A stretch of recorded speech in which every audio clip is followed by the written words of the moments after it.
نحمده ونصلي على رسوله الكريم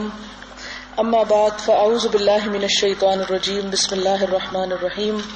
رب اشرح لي صدري ويسر لي امري واحلل عقدة من لساني يفقهوا قولي ربنا زدنا علما۔ ہم اطاعت رسول صلی اللہ علیہ وسلم پر بات کر رہے تھے۔ اس سلسلے میں قرآن پاک کی آیات پر مشتمل احکامات میں نے آپ کے سامنے رکھے تھے، اور ہم دیکھتے ہیں کہ اللہ تعالیٰ نے ہی حضور صلی اللہ علیہ وسلم کی اطاعت اور اتباع کا ہمیں حکم دیا، جیسا کہ اللہ تعالیٰ نے فرمایا اطیعوا اللہ و اطیعوا الرسول، اللہ تعالیٰ کی اطاعت کرو اور رسول علیہ السلام کی اطاعت کرو۔ اور پھر رسول اللہ صلی اللہ علیہ وسلم کی اطاعت کو دراصل اپنی ہی اطاعت بتایا، فرمایا وَمَن يُطِعِ الرَّسُولَ فَقَدْ أَطَاعَ اللَّهَ، کہ جس نے رسول علیہ السلام کی اطاعت کی گویا اس نے اللہ ہی کی اطاعت کی۔ پھر ہم دیکھتے ہیں کہ حضور اکرم صلی اللہ علیہ وسلم کی اتباع کے بارے میں بھی اللہ تعالیٰ نے بہت تلقین فرمائی، اور اس سلسلے میں ارشاد ہوا قل ان کنتم تحبون اللہ فاتبعونی یحببکم اللہ ویغفر لکم ذنوبکم، ان لوگوں کو بتا دیجئے کہ اگر تمہیں اللہ سے محبت ہے تو تم میرا اتباع کرو، یعنی رسول اللہ صلی اللہ علیہ وسلم کا، تو اس کے نتیجے میں اللہ تعالیٰ تم سے محبت کرے گا اور تمہارے گناہوں کو بخش دے گا۔ تو گویا حضور اکرم صلی اللہ علیہ وسلم کا اتباع، آپ کی پیروی کرنا، آپ کو فالو کرنا اللہ تعالیٰ کی محبت اور انسان کے لیے بخشش کا سبب ہے۔ پھر اسی طرح ہم دیکھتے ہیں کہ صحابہ کرام کی تمام تر زندگی آپ صلی اللہ علیہ وسلم کی اطاعت پر مبنی ہے، اور اس کی بے شمار مثالیں ہمیں آپ صلی اللہ علیہ وسلم کی زندگی میں ملتی ہیں۔ اور ہم دیکھتے ہیں کہ جب تک حضور اکرم صلی اللہ علیہ وسلم کی ذات درمیان میں موجود نہ ہو، اس وقت تک نہ تو قرآن پاک کی تفسیر ہی ہو سکتی ہے، اور نہ ہی وہ احکامات جو اللہ تعالیٰ نے حضور صلی اللہ علیہ وسلم کو لوگوں کی ہدایت اور تعلیم کے لیے دے کر بھیجا تھا، ان احکامات کی اگر وہاں پر تعمیل نہ ہو اور لوگ اطاعت کرتے ہوئے نظر نہ آئیں تو وہ تمام چیزیں ایک طرح سے بے مقصد ہو کر رہ جاتی ہیں۔ اور پھر ہم یہ بھی دیکھتے ہیں کہ حضور صلی اللہ علیہ وسلم کی حیثیت نہ صرف یہ کہ ایک حکم دینے والے عام شخص کی سی تھی یا کسی دنیا دار لیڈر کی طرح تھی، بلکہ آپ صلی اللہ علیہ وسلم دراصل اللہ تعالیٰ کی طرف سے لوگوں کے لیے ایک ایسی ہستی کے طور پر معمور ہوئے تھے کہ جن کا اتباع دین کا ایک حصہ قرار پایا، اور ان کے حکم سے مخالفت دراصل دین کی مخالفت قرار پائی۔ پھر ہم یہ بھی دیکھتے ہیں کہ حضور صلی اللہ علیہ وسلم کو نہ صرف یہ کہ قرآن پاک بلکہ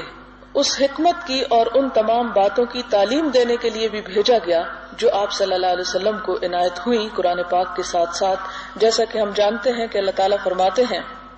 لقد من اللہ علی المؤمنین اذ بعث فیہم رسولا منہم یتلو علیہم آیاتہ ویزکیہم ویعلمہم الکتاب والحکمہ، کہ اللہ تعالیٰ نے مومنوں پر بڑا احسان کیا ہے کہ انہی میں سے ایک رسول ان کے درمیان بھیجا جو ان کو قرآن کی آیات پڑھ کر سناتا ہے، ان کا تزکیہ کرتا ہے، ان کو کتاب اور حکمت کی تعلیم دیتا ہے، اگرچہ اس سے پہلے وہ ظاہراً اور صریح گمراہی میں مبتلا تھے۔ پھر ہم دیکھتے ہیں کہ صحابہ کرام نے حضور اکرم صلی اللہ علیہ وسلم کے ارشادات کو نہ صرف یہ کہ بغور سنا بلکہ اس پر عمل بھی کیا۔ سب سے پہلے دین میں جس چیز کی اہمیت ہے عبادات میں وہ ہے نماز۔ نماز کے بارے میں آپ صلی اللہ علیہ وسلم نے نہ صرف یہ کہ نماز پڑھ کر دکھائی بلکہ اس کے ساتھ ساتھ یہ حکم بھی دیا کہ صلو کما رأیتمونی اصلی، نماز اس طرح پڑھو جیسے مجھے دیکھتے ہو کہ میں پڑھ رہا ہوں۔ گویا عبادات کا درست ہونا اس بات پر اس کا انحصار تھا کہ ہم ان عبادات کو حضور اکرم صلی اللہ علیہ وسلم کے طریقے کے مطابق ہی کرنے والے ہوں۔ حج کے موقع پر آپ صلی اللہ علیہ وسلم لوگوں کو حج کر کے دکھا رہے تھے، اور ساتھ ہی آپ نے فرمایا، مسلم کی روایت ہے، خذوا عنی مناسککم، مجھ سے اپنے مناسک حج سیکھ لو۔ اس کے علاوہ ہم دیکھتے ہیں کہ جب کبھی کسی شخص نے حضور اکرم صلی اللہ علیہ وسلم کی کسی بات کا تھوڑا سا بھی انکار کیا تو اسے صحابہ کرام کے اندر بھی اور خود حضور صلی اللہ علیہ وسلم کی طرف سے بھی اس بات پر سخت ناپسندیدگی کا اظہار کیا گیا۔ اور ہم نے یہ بھی دیکھا کہ کچھ لوگ حضور صلی اللہ علیہ وسلم کی غیر موجودگی میں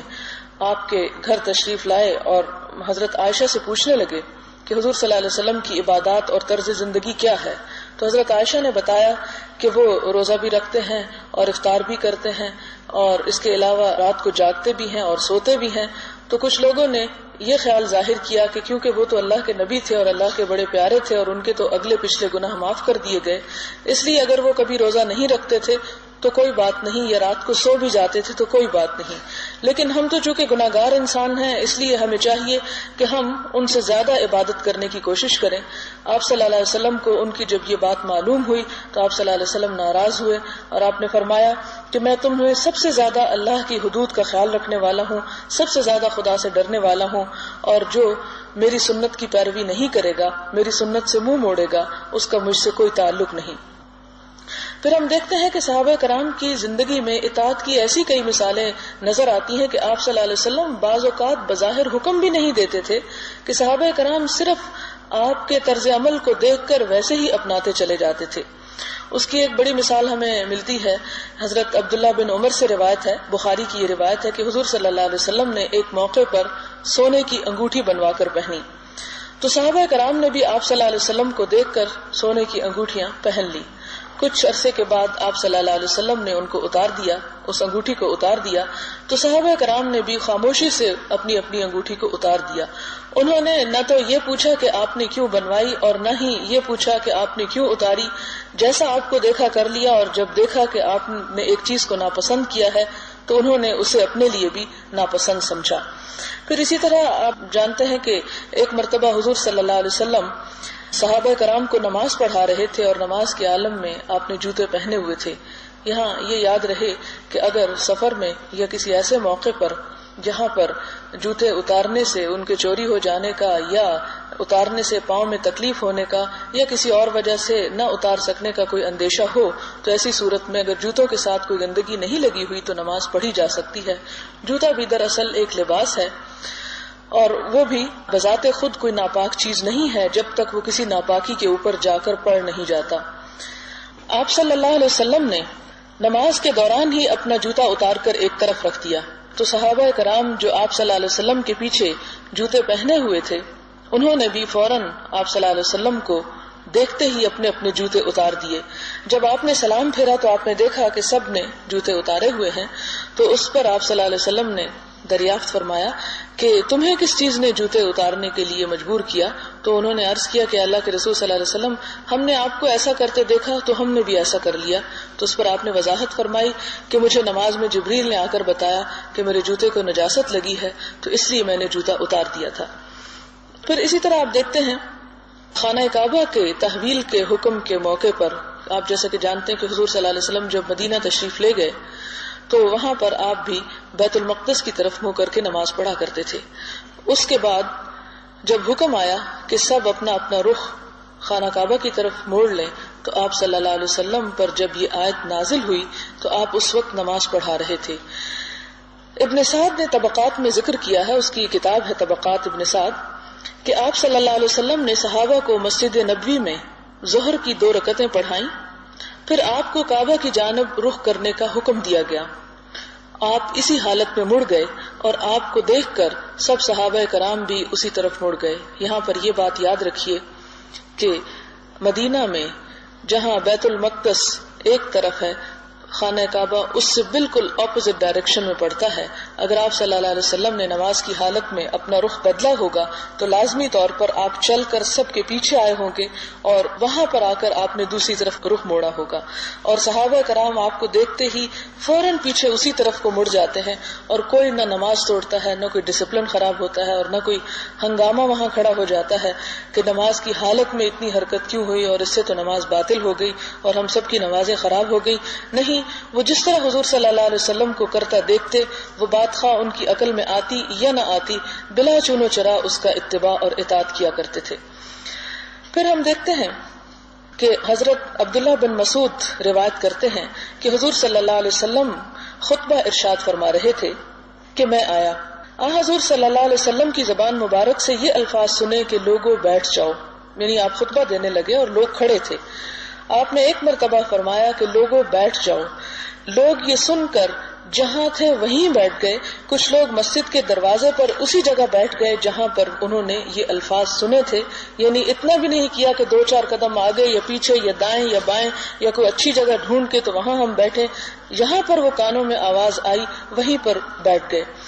تو حضور صلی اللہ علیہ وسلم نے دیکھا کہ حضرت عبداللہ بن مسعود عین دروازے کے اوپر بیٹھے ہیں. تو آپ نے دوران خطبہ فرمایا کہ عبداللہ بن مسعود آگے آ جاؤ.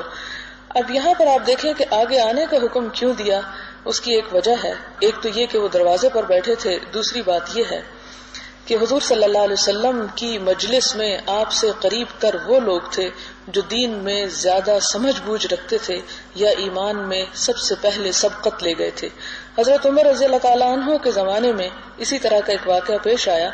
کہ وہ لوگ جنہوں نے اسلام پہلے قبول کیا، وہ لوگ جنہوں نے اسلام کی راہ میں بہت قربانیاں کی، جن کے درجات اسلام کی اطاعت اور اتباع حضور صلی اللہ علیہ وسلم کے لحاظ سے جن کے درجات بڑے تھے، حضرت عمر رضی اللہ تعالیٰ عنہ کی جب مجلس ہوتی تو وہ ان کے قریب قریب بیٹھتے، اور جب بھی کوئی اس قسم کا شخص آتا تو اسے پاس بٹھا لیتے. اور بڑے بڑے قریش کے سردار آپ کی مجلس میں جو نئے نئے اسلام لائے تھے وہ بیٹھے ہوئے تھے. اور اس روز ہوا یہ اتفاق سے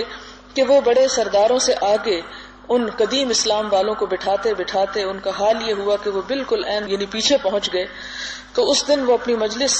میں بہت ہی گڑبڑائے اور کہنے لگے کہ آج تو ہماری بڑی ہی بے عزتی ہو گئی ہے کہ ہم اتنا پیچھے ہوتے ہوتے عین آخر میں چلے گئے، تو آخر اس میں ہمارا کیا قصور ہے. تو اس پر ایک دوسرے شخص نے جو ان میں سے سمجھدار تھا اس نے کہا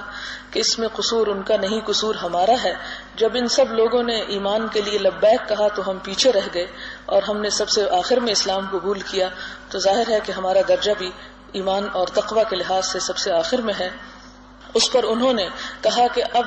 ہم اپنے اس عمل پر پچھتا رہے ہیں، کیا اس کا کوئی کفارہ بھی ہے؟ تو حضرت عمر رضی اللہ تعالیٰ عنہ نے اس وقت شام کی سرحد کی طرف اشارہ کرتے ہوئے فرمایا کہ وہاں جاؤ.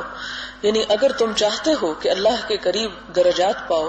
اور زیادہ سے زیادہ آگے بڑھو تو تمہیں چاہیے کہ تم اپنے عمل سے ثابت کرو. اشارہ تھا ان کا کہ رومیوں کے ساتھ اس وقت جو جنگیں ہو رہی تھیں ان میں شریک ہو جاؤ تو تم بھی اس درجے اور اس مقام کو پہنچ جاؤ گے. اگرچہ اس مقام تک تو نہیں وہ پہنچ سکتے تھے جس پر وہ لوگ پہنچے جنہوں نے حضور صلی اللہ علیہ وسلم کے ساتھ مل کر اسلام کی خدمت کی، لیکن بہرحال اس کا کفارہ اور ان زیادتیوں کا بدلہ اسی صورت میں ہو سکتا ہے کہ تم ان سب کاموں کو کر کے دکھاؤ جو حضور صلی اللہ علیہ وسلم نے کرنے کا حکم دیا. پھر ہم دیکھتے ہیں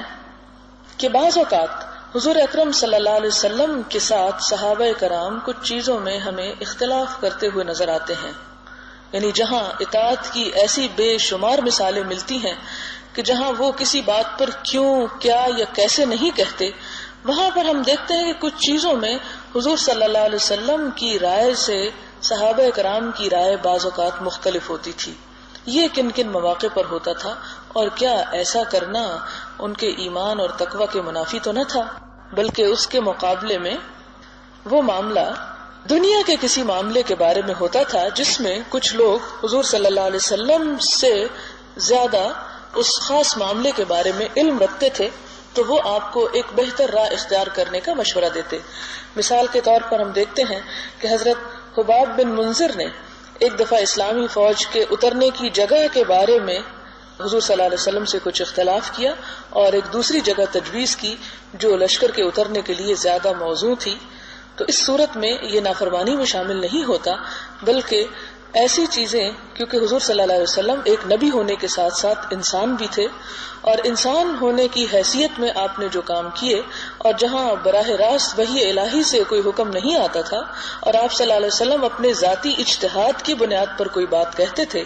تو ایسی صورت میں صحابہ کرام ایک دوسرا مشورہ بھی دیا کرتے تھے، جیسے کہ اللہ تعالیٰ نے مشورہ کرنے کا اور مشورہ لینے کا خود حضور صلی اللہ علیہ وسلم کو بھی حکم فرمایا تھا، جیسا کہ سورۃ آل عمران کے وشاورہم فی الامر کہ انہیں شریک مشورہ رکھو. اور اگر کسی سے مشورہ تو کیا جائے لیکن اس کے بعد اس پر عمل نہ کیا جائے یا صرف وہ ایک ظاہر کرنے کے لیے کہ مشورہ کیا جا رہا ہے اور حقیقت میں وہ مشورہ نہ ہو، صرف ایک کھیل ہو، تو اس کی کوئی حیثیت نہیں. چونکہ حضور صلی اللہ علیہ وسلم کو اللہ تعالیٰ نے خود حکم دیا، اس لیے آپ جب بھی کوئی کام کرنے لگتے جس میں براہ راست وحی سے کوئی ڈائریکٹ حکم نہ ہوتا تو مشورہ کیا کرتے تھے، اور اس مشورے میں مختلف لوگوں کی مختلف رائے ہوتی تھی، لیکن اس کے بعد آپ جب ایک رائے کو اختیار کر لیتے تو پھر اللہ تعالیٰ نے حکم دیا کہ فَإِذَا عَزَمْتَ فَتَوَكَّلْ عَلَى اللَّهِ، کہ جب آپ عزم کر لیں، پختہ ارادہ کر لیں، تو اس وقت پھر اللہ پر توکل کر لیں، بھروسہ کریں۔ پھر اسی طرح ہم دیکھتے ہیں کہ بعض اوقات حضور اکرم صلی اللہ علیہ وسلم صحابہ کرام کے سامنے کوئی ایسی بات فرماتے جو ان کے لیے بہت انوکھی یا نرالی ہوتی، تو صحابہ کرام اس کی حکمت یا مصلحت دریافت کر لیا کرتے تھے۔ تو کسی دین کے حکم میں حکمت یا مصلحت کے بارے میں سوال کرنا جو ہے وہ کوئی کفر کا سوال نہیں ہوتا۔ سوال دو طرح کے ہوتے ہیں، ایک تو یہ ہے کہ آپ دین کے کسی حکم پر عمل نہیں کرنا چاہتے، تو آپ سوال پر سوال کر کے صرف یہ چاہتے ہیں کہ کسی طرح اس سے چھٹکارا ہو جائے یا کسی طرح اس معاملے میں جان چھوٹ جائے، تو وہ ایک الگ بات ہے۔ لیکن اگر کسی معاملے میں کوئی شخص یہ پوچھ لے کہ اس کے کرنے کا کیا فائدہ ہوگا یا اس کے نہ کرنے سے کیا نقصان ہوگا یا اس حکم کی مصلحت کیا ہے یا اس میں غور و فکر، یعنی حضور صلی اللہ علیہ وسلم کے احکامات پر آج کے دور میں بھی غور و فکر اور ان احکامات کی مصلحت کو جاننا، یہ ایک ثواب کا کام ہے اور اس میں کوئی گناہ کی بات نہیں ہے، جب تک کہ انسان کی نیت اس کا بہتر پہلو تلاش کرنے کی ہو، نہ کہ اس پر تنقید اور اس حکم کی تنقیص ہو۔ پھر اسی طرح ہم دیکھتے ہیں کہ بعض اوقات صحابہ کرام ان چیزوں پر عمل نہیں کرتے تھے جس کے بارے میں وہ یہ جانتے تھے کہ یہ چیز حضور صلی اللہ علیہ وسلم کے عمل کے ساتھ ہی خاص ہے۔ مثلا ہم دیکھتے ہیں کہ حضور صلی اللہ علیہ وسلم کو عام مومنوں کے مقابلے میں زیادہ شادی کرنے کی اجازت دی گئی جو کہ دوسروں کو نہیں دی گئی، تو اس میں حضور صلی اللہ علیہ وسلم کے حکم کی یا آپ کے عمل کی کسی نے تابعداری یا پیروی نہیں کی۔ پھر اسی طرح ہم دیکھتے ہیں کہ حضور صلی اللہ علیہ وسلم پر تہجد کی نماز فرض تھی، تو صحابہ کرام میں سے کسی نے اس کو اپنے لیے فرض نہیں سمجھا، نہ قرار دیا، اگرچہ وہ ان میں سے کچھ تہجد پڑھا بھی کرتے تھے اور بہت بالالتزام پڑھتے تھے، لیکن اس کو نفل نماز سمجھ کر پڑھا کرتے تھے۔ تو ایسے احکامات جن کے بارے میں یہ بتا دیا جاتا یا انہیں پتہ چل جاتا کہ یہ آپ صلی اللہ علیہ وسلم کے لیے خاص ہے، تو اسے وہ جنرلائز نہیں کرتے تھے یا اس میں لازمی طور پر عمل نہیں کرتے تھے۔ پھر ہم دیکھتے ہیں کہ حضور صلی اللہ علیہ وسلم کی یہ اطاعت یا یہ اتباع جو ہے، کیا صرف آپ کی زندگی تک کے لیے مخصوص ہے یا اس کے بعد بھی اس کو جاری رکھنے کا حکم ہے، یا وہ اتباع ہمارے لیے بھی ہے؟ پہلی بات تو یہ کہ ہم دیکھتے ہیں کہ جس طرح قرآن پاک میں حضور اکرم صلی اللہ علیہ وسلم کا مرتبہ اور مقام اور آپ کا درجہ بتایا گیا اور ہم سب کو یہ کہا گیا کہ لقد کان لکم فی رسول اللہ اسوۃ حسنہ، کہ تمہارے لیے اللہ کے رسول صلی اللہ علیہ وسلم کی زندگی میں بہترین نمونہ ہے، تو یہ نمونہ جو ہے یہ صرف حضور صلی اللہ علیہ وسلم کے دور تک کے لیے نہیں تھا بلکہ بعد کے لوگوں کے لیے اور ہمارے لیے بھی اسی طرح ہے۔ یہ نہیں کہ صرف وہ چند لوگ جنہوں نے حضور صلی اللہ علیہ وسلم کو دیکھا اور پھر انہوں نے آپ کے دیکھنے کے مطابق عمل کیا، یہ سب کچھ انہی کے لیے حکم تھا، نہیں۔ جس طرح اللہ تعالیٰ کی یہ کتاب ہمیشہ کے لیے باقی ہے، اسی طرح حضور صلی اللہ علیہ وسلم کی سنت بھی، اس کی حفاظت کا جو اہتمام ہوا، آپ کا اتباع بھی رہتی دنیا تک کے مسلمانوں کے لیے اسی طرح ضروری ہے، کیونکہ جب ہم کلمہ پڑھتے ہیں تو صرف لا الہ الا اللہ نہیں پڑھتے بلکہ اس کے ساتھ محمد الرسول اللہ بھی پڑھتے ہیں، جس کا مطلب یہ ہے کہ ہم محمد صلی اللہ علیہ وسلم پر ایمان رکھتے ہیں، اور ایمان دراصل نام ہی اطاعت کا ہے، کیونکہ اطاعت کے بغیر ایمان کا کوئی معنی نہیں بنتا۔ پھر ہم دیکھتے ہیں کہ حضور صلی اللہ علیہ وسلم کے زمانے میں بھی جب حضرت معاذ بن جبل یمن کی طرف گورنر بنا کر بھیجے گئے تو حضور صلی اللہ علیہ وسلم نے ان سے پوچھا کہ دیکھو، اگر کوئی مسئلہ تمہیں پیش آ جائے تو کس طرح فیصلہ کرو گے، اس معاملے میں کیا کرو گے؟ تو انہوں نے جواب دیا کہ اللہ کی کتاب کی روشنی میں فیصلہ کروں گا۔ آپ صلی اللہ علیہ وسلم نے فرمایا کہ اگر اس کا حل اللہ کی کتاب میں موجود نہ ہو تو کیا کرو گے؟ تو معاذ بن جبل نے عرض کیا کہ پھر میں سنت رسول صلی اللہ علیہ وسلم کے مطابق فیصلہ کروں گا، حالانکہ وہ مدینہ میں یا مکہ میں نہیں تھے، اس وقت یمن میں جا رہے تھے، آپ سے دور جا رہے تھے۔ پھر حضور صلی اللہ علیہ وسلم نے دوبارہ پوچھا کہ اگر سنت اس کا حل پیش نہ کرتی ہو، یعنی میرے طرز عمل میں اس کے لیے کوئی فیصلہ تمہیں نہ ملے تو پھر کیا کرو گے؟ تو اس پر حضرت معاذ نے عرض کیا کہ اللہ کے رسول صلی اللہ علیہ وسلم، میں پھر اجتہاد کروں گا اور کوئی کسر باقی نہ چھوڑوں گا، کہ پوری طرح کوشش کروں گا کہ اللہ کی کتاب اور سنت رسول کی روح سے قریب تر ہو کر میں فیصلہ کروں۔ آپ صلی اللہ علیہ وسلم نے معاذ کے سینے پر ہاتھ رکھ کر فرمایا، سب تعریف خدا کے لیے ہے جس نے خدا کے رسول کے بھیجے ہوئے کو، رسول کے رسول کو، رسول عربی زبان میں اس کے لیے استعمال ہوتا ہے جسے بھیجا جا رہا ہو کسی خاص مشن پر،